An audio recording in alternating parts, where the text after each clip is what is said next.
Carson? Melissa, thank you very much. And to all of you that are on the call, thank you for taking the time to participate. It really does help us when we have the opportunity to interact with you and get your suggestions and ideas. You know, in thinking about what to talk about tonight, I thought I would frame it in terms of four crises that I think the country is dealing with right now. And honestly, at least three of them are man-made as opposed to something that's overtaken us that nobody can control. The first one is the crisis at the southern border. We have seen an incredible surge of illegal immigration into this country, and accompanying that, an incredible surge of fentanyl and drugs and human trafficking and crime. Quite frankly, this happened simply because the president chose from day one to begin to dismantle some of the border policies that have been put in place by the previous administration. I think particularly of the so-called wait in Mexico policy, which means you can't come across our border until, if you're trying to get asylum, until your case has been adjudicated, and we know that you've got a legitimate case. Honestly, well over 80% of the people that seek asylum to the United States are not eligible for asylum. But once they're in, they almost never get deported, and quite frankly, they usually don't show up for the trials that they're scheduled to attend within a year to 18 months. We've seen the number of people coming across that border quadruple, and we're on the edge of seeing another massive increase unless the Biden administration decides to back off of its decision to discontinue something called Title 43, which basically the Trump administration during COVID got permission and implemented policy to say, look, we're not going to allow unvaccinated people into the country or coming in. We have illness. That's grounds enough to deport you or to immediately send you back to your home. A lot of the CDC, the Center for Disease Control, has said that policy is no longer necessary, even though it's busy trying to enforce mask mandates in the United States on travel. If we don't need it, for people coming in, most of whom have not been vaccinated, why in the world do we need masks on airplanes full of people that have been vaccinated? It's baffling. But the reality is most of the experts predict this would add an enormous, thousands of people coming in that could not be sent back home. Since we've adopted this policy in the Trump years, honestly, 1.7 million people have been returned to their country of origin because of that policy. All those people would now be pouring into the United States. So we think we'll get an additional surge. So this is bad policy. Things like ending Mexico, ending construction, ending internal enforcement. These are the sorts of things that have led to this surge. And again, it's no accident that fentanyl is quadrupled coming into the country. And if you don't think that makes a difference, pre-COVID, pre-open borders, we were losing about 68,000 people a year to drug overdoses. That's now north of 100,000, and fentanyl is the biggest reason. So no matter where you live in America, you have an interest in a secure border and controlled traffic across that border. The second crisis is one that also began almost immediately, and that's what I would call an energy crisis. Everybody knows that the price of gasoline has been going up pretty consistently. It's obviously peaked in this last 30 days with the Russian, or just last 50 days with the Russian invasion of Ukraine. We'll talk more about that later. But, from day one, the president actually during the campaign declared war on the energy industry, or the fossil fuel industry. He stopped the Keystone Pipeline, which would have brought 800,000 barrels a day of Canadian crude into the United States. These are a friendly country, a country that would never blackmail us over energy, that would ask for a fair price for its product, and a country, by the way, that lets us run a pipeline all the length of its country from Alaska down to the lower 48 to help us get energy from our own country, one part of our own country, to another. So to treat them this way was terrible. And then add to that the decisions, which last week were reversed, which is good. But the initial decisions to say we're going to limit exploration and production on federal lands, which are 20% of the surface area of the United States, and offshore. We get about a quarter of our petroleum offshore, in this country. So those were policies that made a difference. Plus, just the attitude of we don't like the fossil fuel industry. We're going to discourage investment in it. We're going to make it difficult to get permits for pipelines and drilling and production. Very short-sighted, and Americans began to pay for it almost immediately. That spiked, obviously, since the Russian invasion of Ukraine. But the problem is more a policy problem and an attitude problem than anything else. The third crisis is one that you see every day at the grocery store, or anytime you go to purchase an automobile, or you look at new homes, and that's inflation. And again, this crisis is also, at least in part, driven by bad policy. When the administration came in initially, it proposed something called the American Rescue Plan, a $1.9 trillion infusion of money into the economy. I was on top of COVID relief packages in 2020 that had been necessary. Frankly, all those packages passed with a strong bipartisan support. But beginning in 2021, rather than continue to work across the aisle and accept a lower number, the administration, the Democrats in Congress, decided we're going to increase spending dramatically. There wasn't a single Republican vote for this.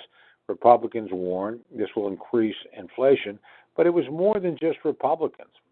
Probably the most prominent critic of the American Rescue Plan was a guy named Larry Summers.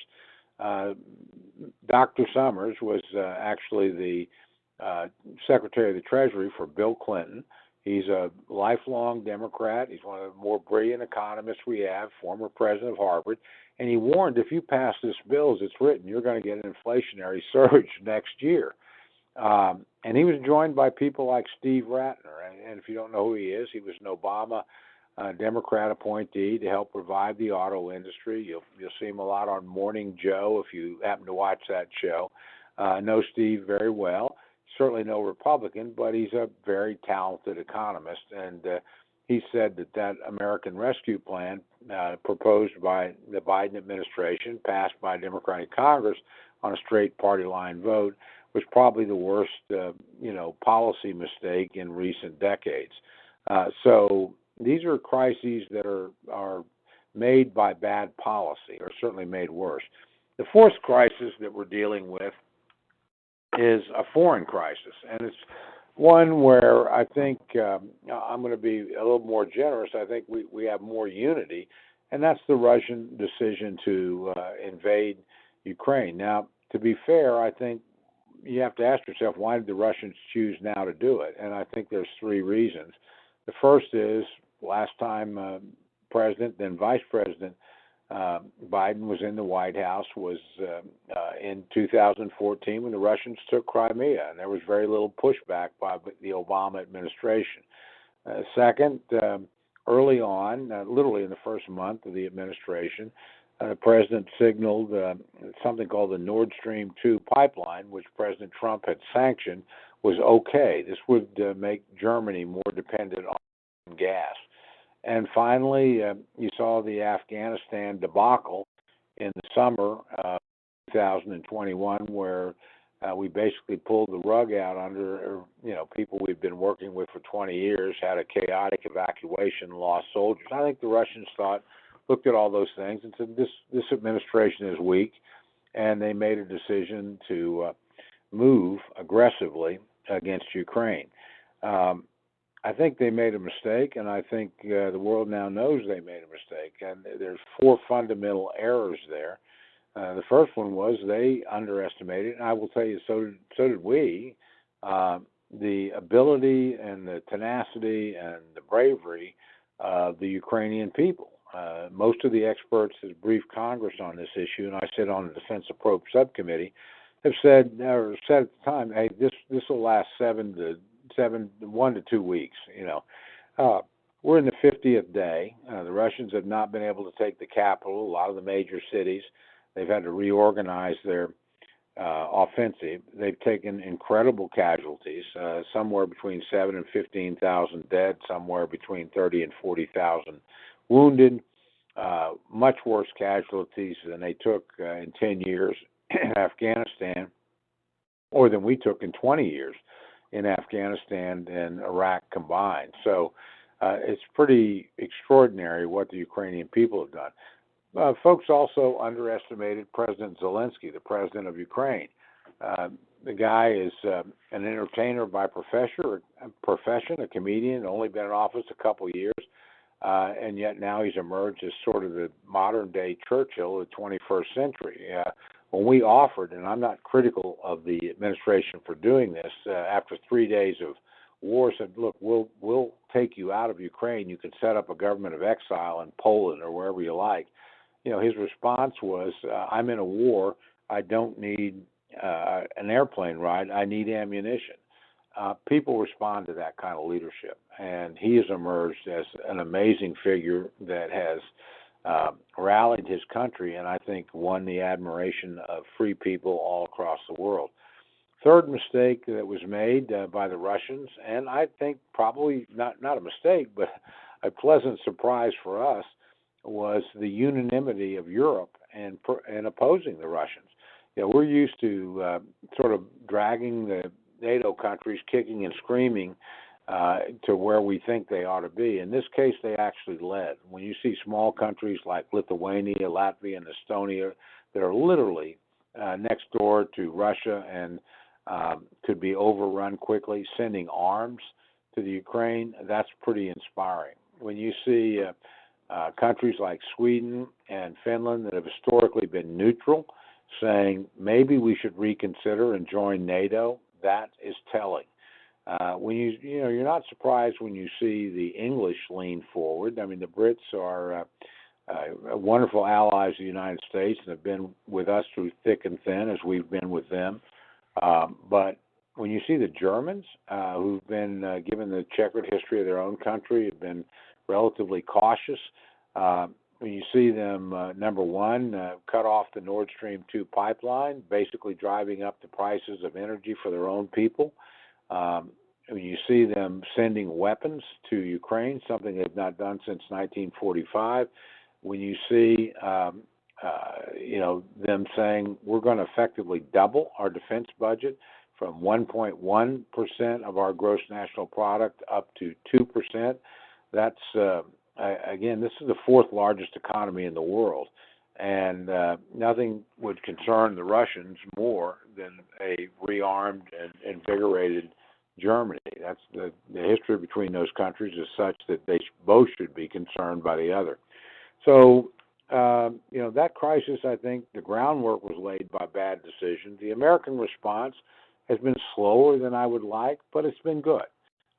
We've sent a lot of arms to Ukraine. I will tell you that Congress probably deserves more credit on a bipartisan basis than the administration. The administration proposed $6.3 or $4 billion of aid. Congress immediately countered with $10 billion and then moved it to almost $14 billion.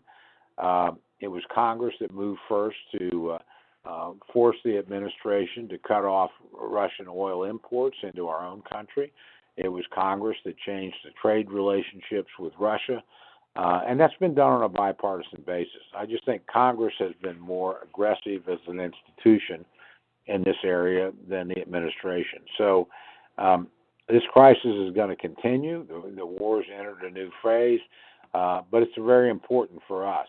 We've got a situation where we've got a great power. It's like the 1930s. We have a great power in Europe. It used to be Germany, now it's Russia, trying to upset the international order. We have a great power in the Pacific, quite frankly. It used to be Japan, now it's China, trying to upset the balance of power and break the rules there, threaten Taiwan.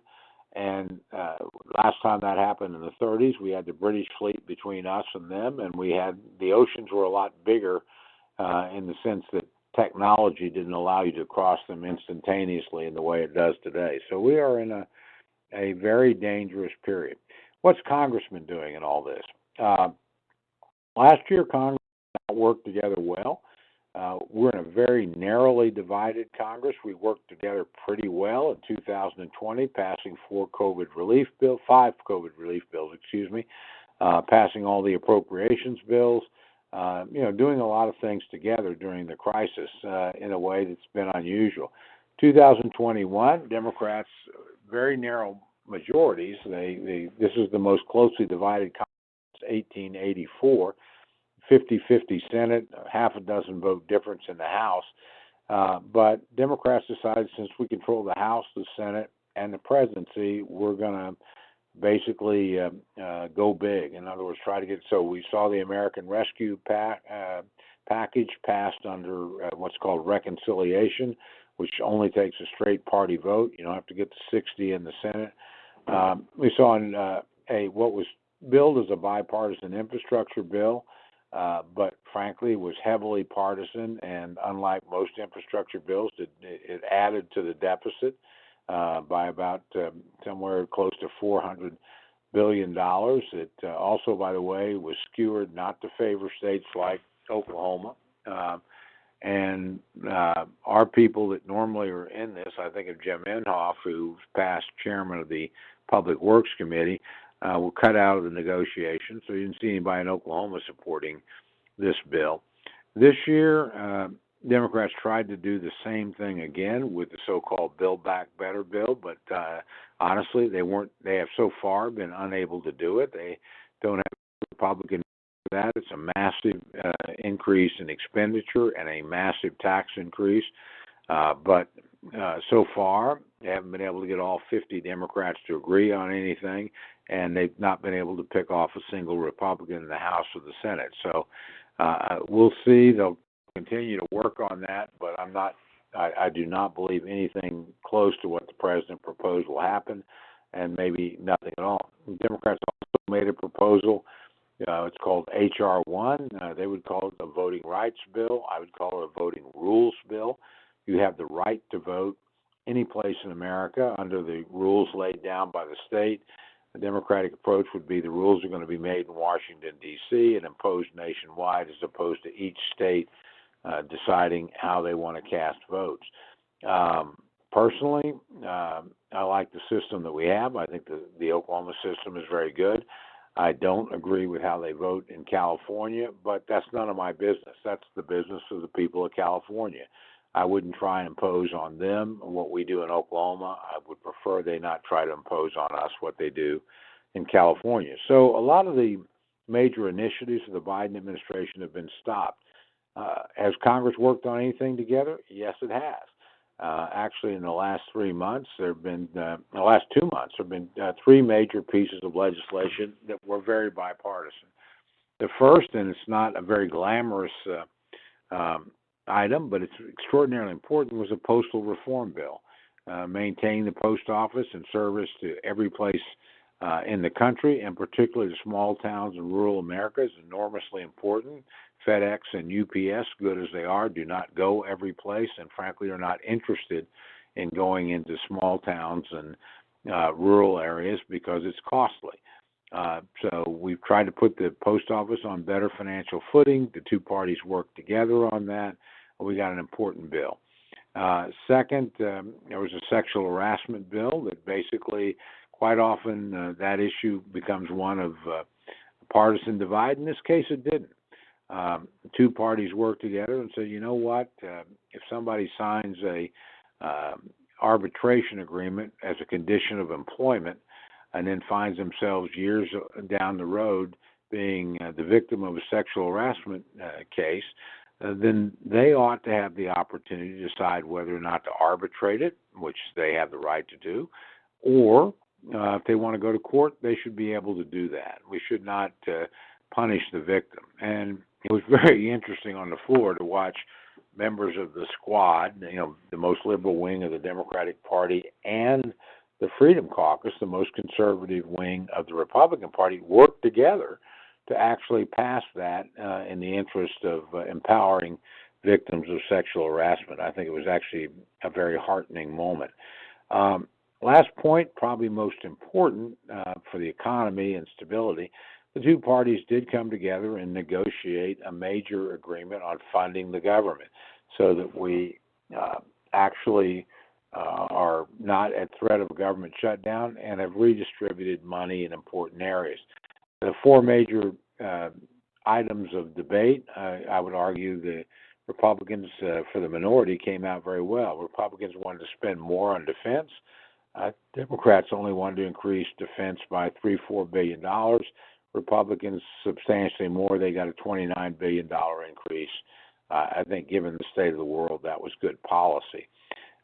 Second, Democrats have proposed an 18% increase in domestic spending on top of all the COVID spending we had done and that they were proposing. Republicans said that's too much. They would like to have cut it more, but we settled for 6.7%, which is less than the rate of inflation right now, sadly. Third, Democrats have stripped out something called the Hyde protection language. It's actually 16 different pieces of language in multiple bills that prevents the federal government from paying for abortions except in the cases of rape, incest, and life of the mother. Also protects the right of healthcare providers not to participate in abortions if they have a moral objection. These are pretty old pieces of legislation. Some of them go back into the 1970s. They were actually passed by Democratic Congresses. The Democratic Party, though, has moved to the left on this issue. They wanted to undo those things. Republicans said no, and Republicans won. Finally, the Democrats put a lot of policy issues in the appropriations bill, as climate change and labor regulatory issues. Republicans said, look, we shouldn't put anything in these appropriations bills that fund the government that we don't both agree on. We shouldn't use the money in government as a policy weapon. And they won that argument. So most of the poison pill things that Democrats wanted to put in have been removed, unless they were things that, again, the two parties agreed on, which is an appropriate way to use an appropriations bill. So, there's been some cooperation in recent weeks and months. When Congress goes back, as it will next week, you'll see some of these battles continue. Democrats will continue to try and push the Build Back Better bill. I don't think that they will succeed, but we'll see. They may come to an agreement internally. I think you'll see some cooperation on additional spending for COVID, not the big $100 billion type bills, but much smaller bills targeted at vaccination and therapeutics, so that we make sure that people have those things available to them if they choose to use it. I think you'll also continue to see cooperation on Ukraine, where the two parties really are outraged about what the Russians have done and really are concerned about the lessons that China will draw from this whole episode if the Russians manage to succeed. So it will be a mixture of cooperation and partisan division. And frankly, there'll be a lot of maneuvering ahead of the midterm election, where each side tries to position itself. Republicans think they have a reasonable prospect of taking over the House of Representatives. The Senate's a toss-up. But no matter what happens in the election, let me just end with this, the next 2 years will require bipartisan cooperation. No matter what kind of election the Republicans have, there'll still be a Democratic president. That president will still be able to sustain a veto, and the so-called filibuster rule in the Senate will certainly still survive, which would require, for most legislation, 60 senators to cooperate or come together. That means you got to have some from both sides. While the partisan division is high and polarization is great, the reality is, at the end of the day, to get much done, Democrats and Republicans will have to sit down around the table and find a common ground. And personally, I think working together usually gets us to a better place, as opposed to when one side or the other, and both sides have done this, try to impose their will on one another. That was a lot. I'm sorry, I didn't mean to take that much time, but that's the way the world looks right now in terms of the various issues that Washington's grappling with. And with that, Melissa, let's open the phone and answer questions. Sounds great. And again, to ask Congressman Cole a question, just press *3 on your telephone, and you'll have the opportunity to explain a question with a staff member and then return to listen. Again, to ask Congressman Cole a question, press *3. First, we will go with Barbara from Chickasha. Barbara? Hey, Barbara. Yes. Good afternoon. How are you? Hi. Good, thank you. Well, I agree with pretty much everything you said, and it's very worrisome. I mean, there's so many issues. It's hard to really just pick one topic like we have to do to speak with you. I'd love to have a full day of conversation, but sorry I missed you. I was actually in Chickasha yesterday and spent most of the day there. So. Did you really? I didn't know that. I did. Yeah, no, I had a great little lunch at your chamber. And they had some civic and business leaders in. We had this kind of discussion, and then I had an appearance on 105.5 Cool Radio. So George Plummer always asks good questions, and just moved around town, met with some business leaders and what have you. Chickasha is such a great town. Yeah, I love it, and Oklahoma's a great state. So I think it is indeed. Yes, it's definitely a great state. But, there's so many of us that are very concerned about the border and the issues that's just, to me, unrealistic and unreal. But I do have a question. Are these people that's coming across the border, will they be able somehow to vote in our elections? It depends on where they end up. They can't vote in federal elections. Only United States citizens can do that. Some localities do allow people, I think specifically of New York City, which has made the decision, you could vote like for the city council in New York City. I think it's unlikely that we would let people vote in federal elections. I don't think you should be able to vote in any elections if you're not a citizen of that country. But there are certainly people that in Congress that advocate that if you're here physically, you should be able to vote whether or not you're a citizen. That's a huge mistake in my view.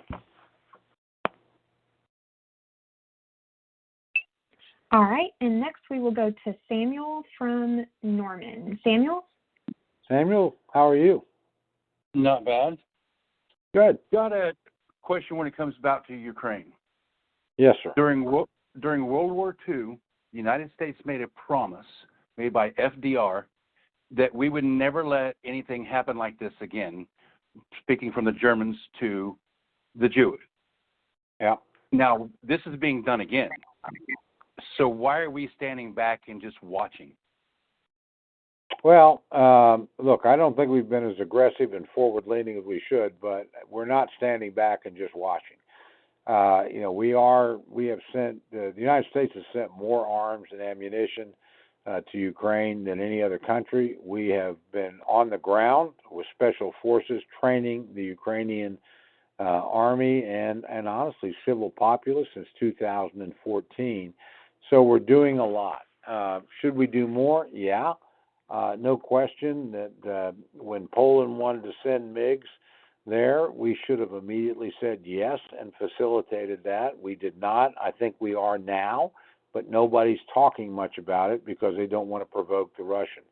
We have sent much heavier weapons. I think of 155 millimeter howitzers, armored personnel carriers, helicopters, those sorts of things in our most recent shipment.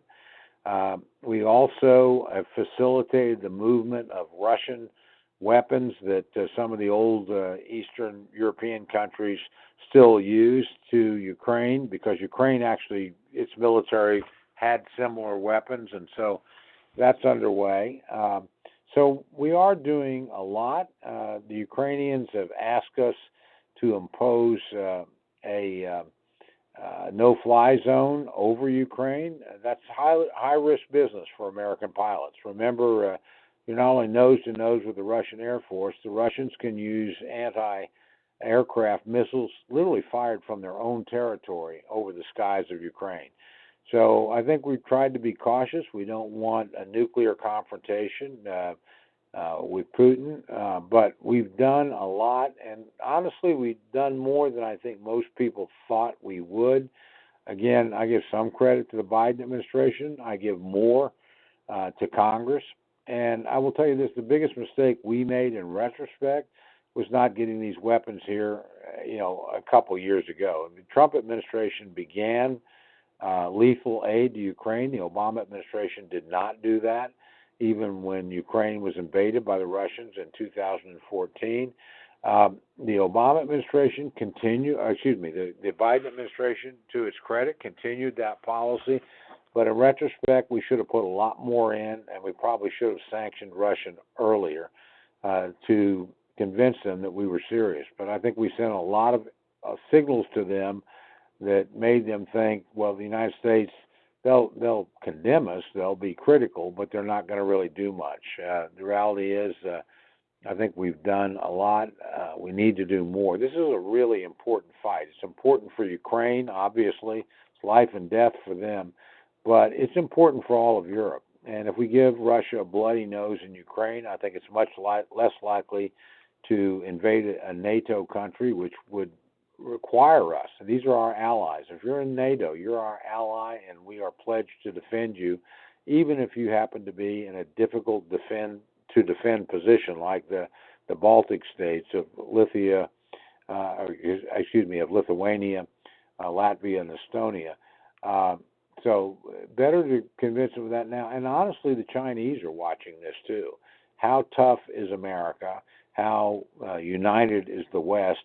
If we went to Taiwan, would they respond? It's important that they draw the lesson that that's a move we don't want to make.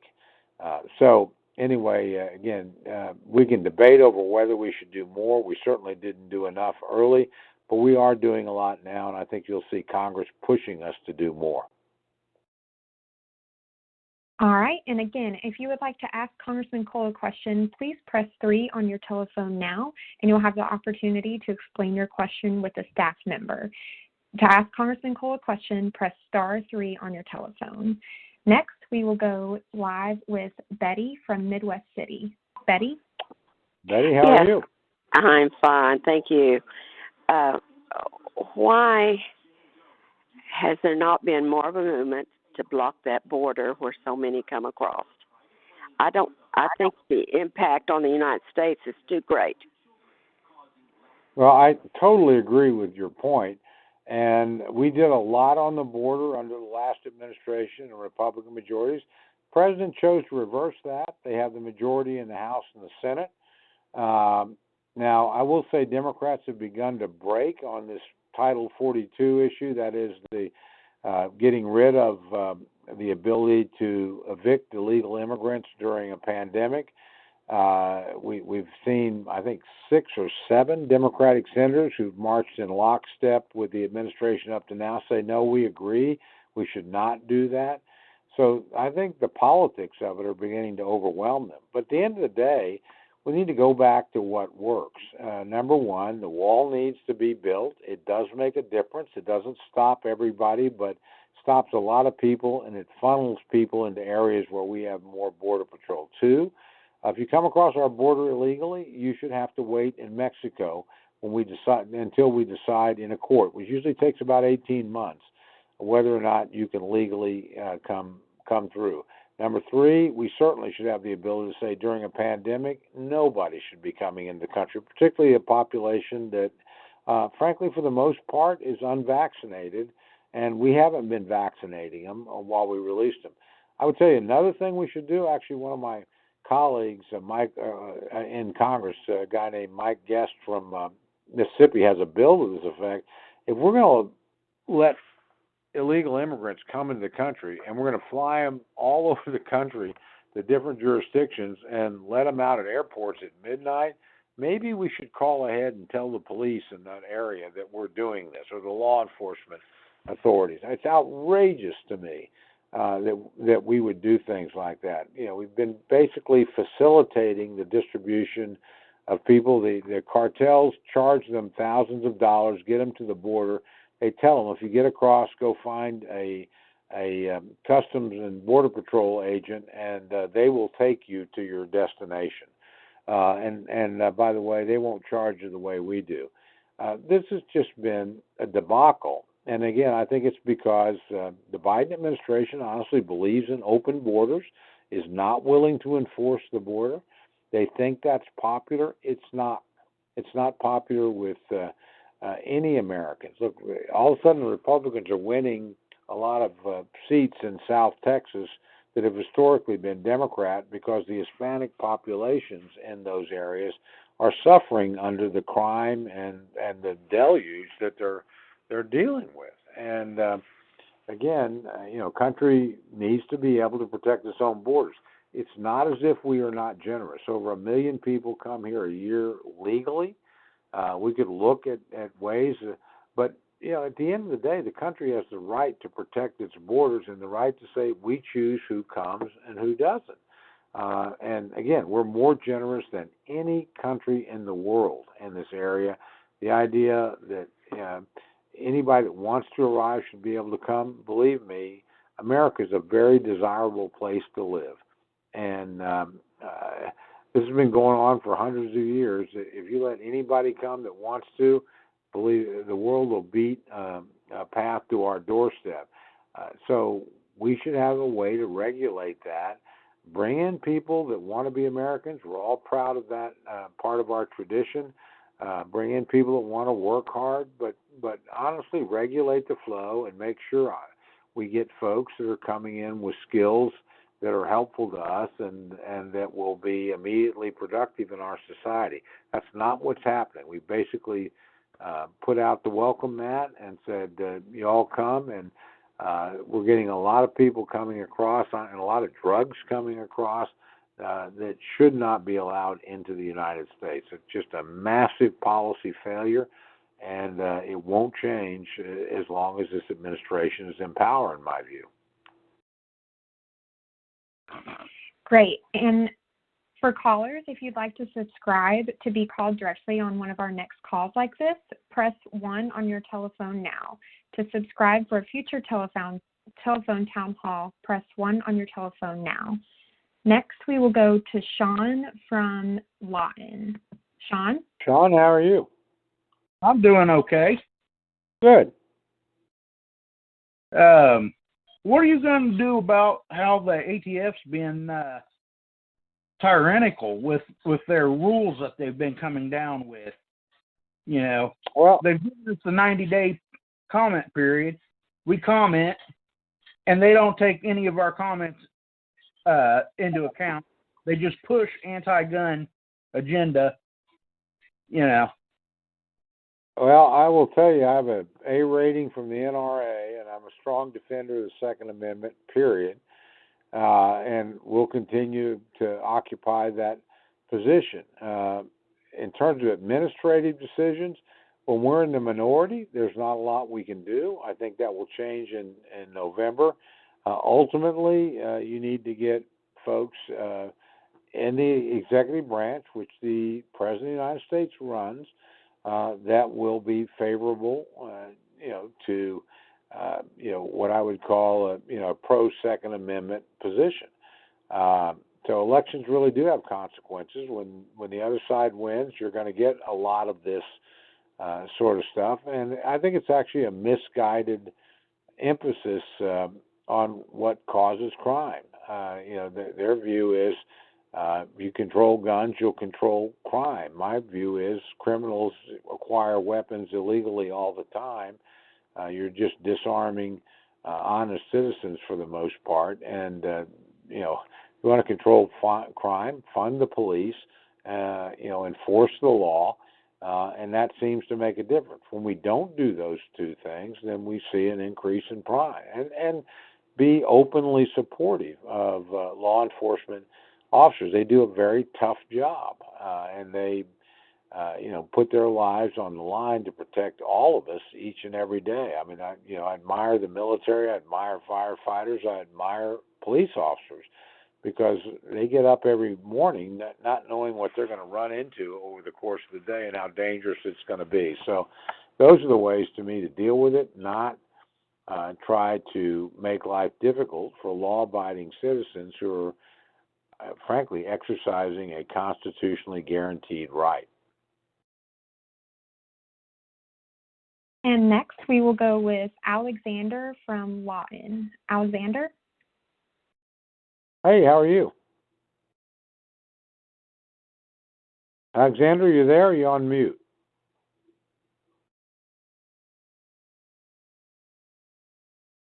No problem. We can go to our next question. Okay. Thanks for listening. Next, we will go to Jen from Ada. Jen? Jen, how are you? Yes. Hello, just fine. My Good. question for you was, I was wanting some information on what I heard this week about China's involvement in road building in Mexico and Central America, and their involvement in taking control of some of the major ports in the Caribbean and in Mexico. The Chinese have a very aggressive program. They call it the Belt and Road Program, where they come in, build infrastructure in a lot of third world countries, get them on the hook for debt, and then when they can't pay the debt, charge them or take control of the facilities themselves. This is a real problem. I mean, they have a plan. There's a wonderful book. I would recommend all of you read it if you're worried about China. It's by a guy named Michael Pillsbury, and it's called The 100-Year Marathon. Pillsbury is one of America's leading experts on China.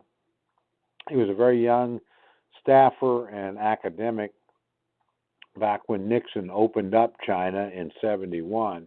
It's not very often you'll read a book by somebody who's an expert in the field and who tells you, look, for about 30 years, I was probably wrong. I thought if we did certain things with China, they would evolve into a more democratic, more open society. It was a mistake. They're in a competition with us, and they are trying essentially to rechange the world order to work in their favor. I think that's what you're seeing with these efforts to increase their influence in places that are close to us. But not just close to us, it's all over the world. I mean, we've seen the Chinese, build man-made islands in the South China Sea to try and control seas. They turn them all into military bases. We've seen them confront countries like Japan and the Philippines and Vietnam, who are worried about Chinese expansion.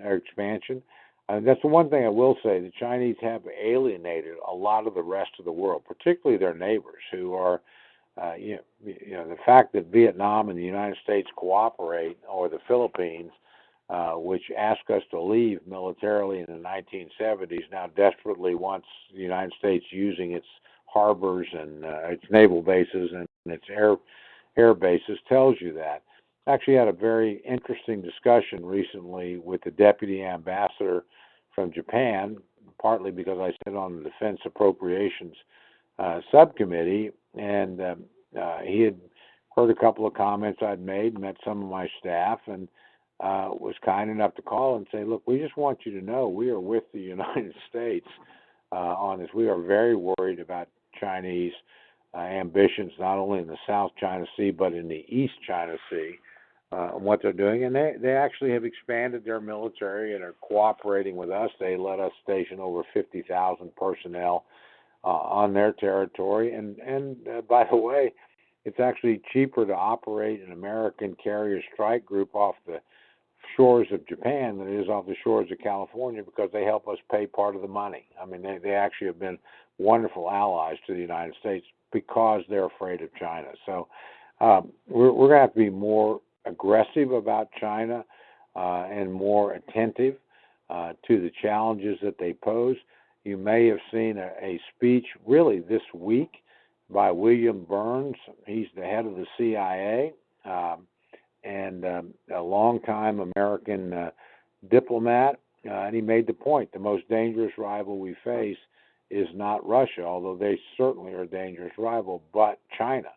And they're the greatest challenge that we've ever faced because they're the closest thing to us in terms of economic power, and they have a mission, which is to establish themselves as preeminent over the United States and in the global world order. So we're going to be dealing with the Chinese for, I would suspect, the rest of anybody's lifetime on this phone. Thank you, Congressman. And we actually have an online question from Judy from Medicine Park, and she's concerned about gas prices and wants to know what we can do about them. We can do a lot. First of all, Judy, that's a great question. Number one, we were producing pre-COVID about 13 million barrels a day, which just in 2006, the United States was producing less than $6 million barrels a day. So the expansion of American Petroleum Company, led by a lot of companies in Oklahoma, I think of Continental and Devon and Chesapeake, everything from deep gas to shale drilling to hydraulics. I mean, it's been amazing. We need to, number one, adopt a pro-fossil energy industry approach. It doesn't mean, by the way, that we need to be environmentally insensitive. Our natural gas industry has actually lowered carbon emissions in our country, and China is the largest emitter of carbon gas. Over 30% of carbon releases come from there. So, number one, we should go back to the policies of the last administration, which were very supportive of the energy industry. Number two, we should certainly open up federal lands, and the administration last week said they were going to. We'll see how they do, for exploration, permitting, and production. Number three, we should work with our partners in our hemisphere. The United States draws a lot of, we're really not quite American energy independent, but we are North American energy independent. Our friends in Canada, produce a lot of oil and natural gas that they export to our country and to other parts of the world. Mexico does the same. We should facilitate pipelines that move product across international borders. We should work with our friends on price stability. We shouldn't, literally ending the Keystone Pipeline was an insult and an affront to Canada, as it should have been. I mean, they are a good friend of ours. They don't deserve to be treated the way that this administration, in my view, and the Obama administration treat them. So adopt good policies. The other thing that we're going to have to do is, again, aggressively look at other ways of producing power. I was pleased. There's some thought, again, of trying to keep open our nuclear facilities. Our nuclear facilities provide about 20% of the electricity in the United States. We haven't built any in a long time because we make it hard to regulate, and frankly, we make it difficult to dispose of unspent fuel. We have something called Yucca Mountain sitting in Nevada that we've not used. We paid for it, but Nevada politics are such, nobody wants to be a nuclear storage site. So instead of putting it in one safe place, we've got it scattered across the country. Things like that are silly. We should also look at the French, who've actually developed processes to, it's expensive, but they've done it, to make nuclear waste material less toxic and essentially untoxic. You got to pay for it, but that's one way to get additional energy. So there's a lot of policies we could do.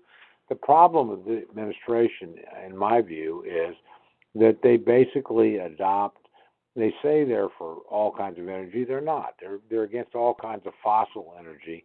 That's over 70% of the production in the country. I actually like the Oklahoma attitude, which is we are definitely an oil and gas state. We produce a lot.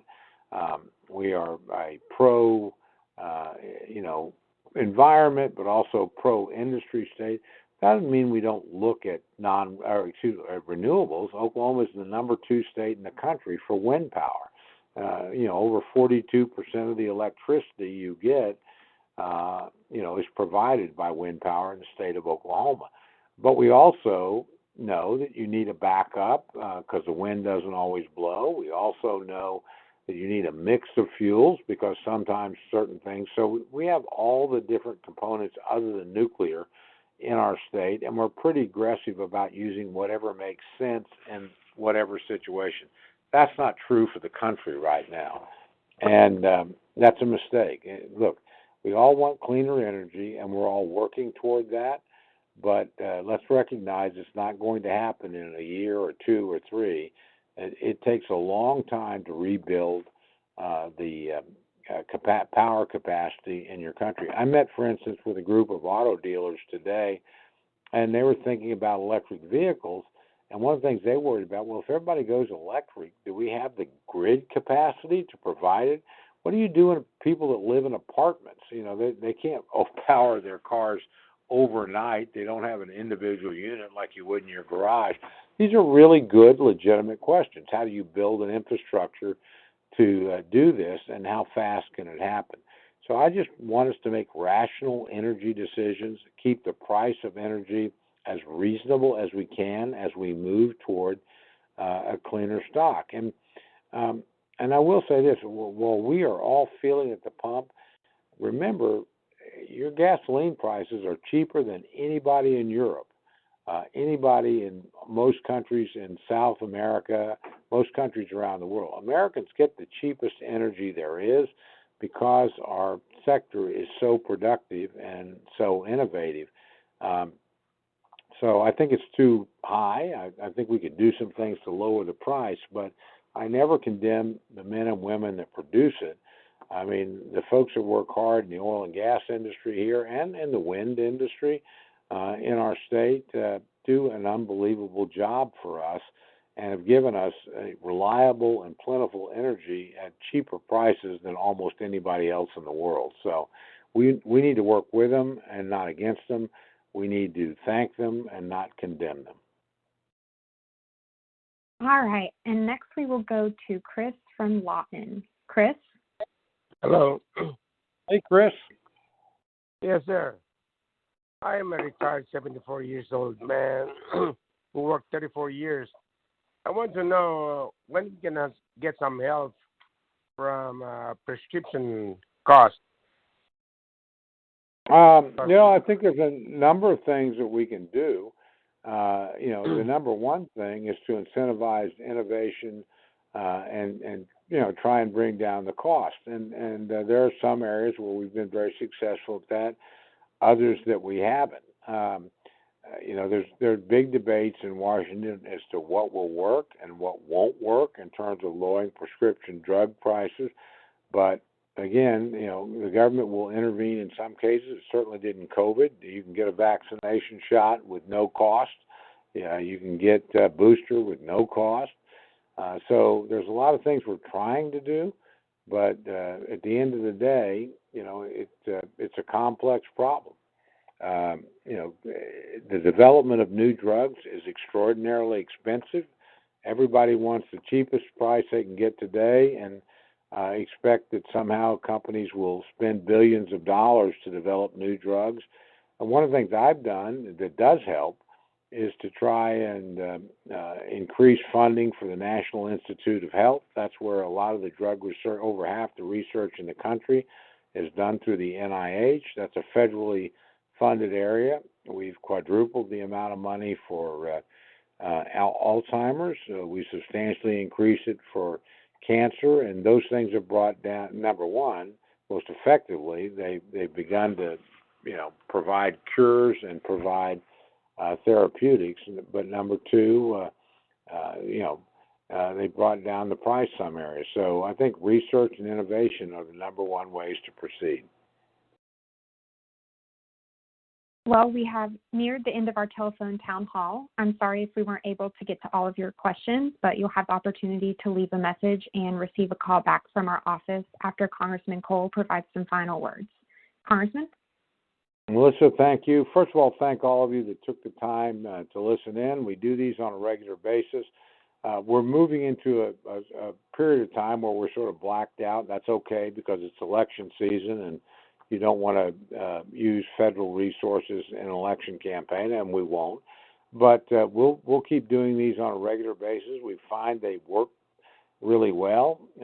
We debate sometimes whether or not we should go back to regular town halls, but we actually reach more people on the phone, and people all over the district can participate. But again, we'll keep and a lot of people, frankly, right now still won't come out into group settings, and so we're trying to do everything we know how to stay in touch with you. But again, thank you for participating. Please leave your questions if you have any. Please never hesitate to contact our office with an opinion or point of view.